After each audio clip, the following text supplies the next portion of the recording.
two different markets for classic Mercedes.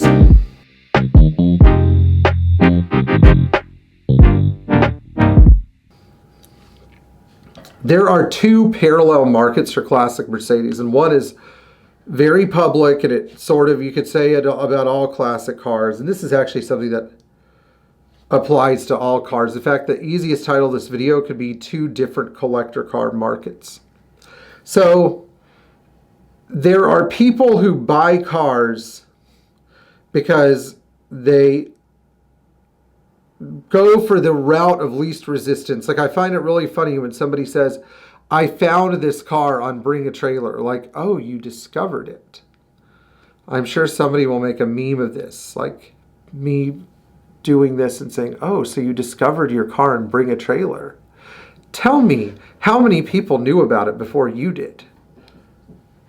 And the truth is that you don't discover or find cars in internet auctions. They actually find you through the relentless emails that Bring a Trailer sends anybody that goes on their site. Bring a Trailer actually, I think, spams me more than Amazon or I don't know. There are a lot of companies that spam me, right? But I just don't understand, like, why they are so well. They'll make a buyer out of anybody. Anybody can own a collectible car, right? Anyone. The second market I'm going to talk about is the market that I subscribe to, that I tend to prefer. It doesn't mean I'm never going to buy a car off of an internet auction or a marketplace ad, but we're going to talk about this second market a little bit. This is the unadvertised car market. And people go to me, they're like, oh, Pierre, is there a market like that? And it's like, yes, instead of the car finding you through an email, you have to go out and find the car. And the way that these seeds are sown is you get to know people and you tell them what you want, and then they help you out by finding you the car that you're looking for, or they just happen to, they happen to casually mention, I happen to know this car, that car. So here is a really good example of knowing where a car is through word of mouth.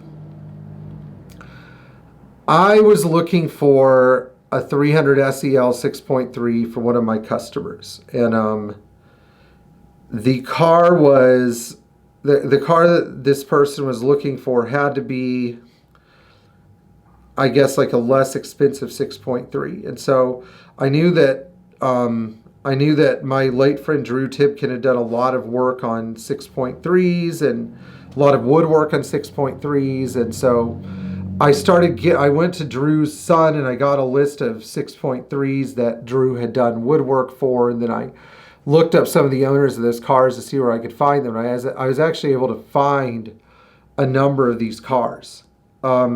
But I think the one that was most interesting was the one that was still stored on his property, which was a somewhat badly restored 1969 sand beige metallic Euro car.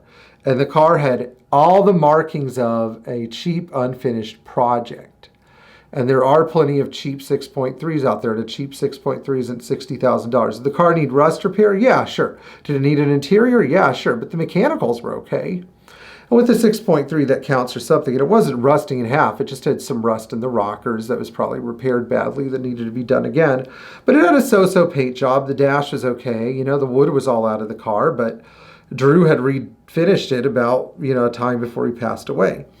And this kind of market doesn't appeal to everybody. In fact, anybody who's like a Bring a Trailer obsessive auction checker would be like, I don't want an unfinished project like that. I want an unfinished project that presents as a finished project, instead of an unfinished project that presents as an unfinished project. But real diehard Mercedes enthusiasts, and I know you guys are out there and watching, you guys want the unfinished projects because you're not afraid to take on things like a rusty gas tank and a bad injection pump, or just a casual subframe removal with new subframe mounts and kingpin bushings. Or if you're like my friend Jamie over at Classic Workshop, you're not afraid to drag a 170S out of a garage that's been there for over 50 years and try to find a bunch of obsolete engine parts.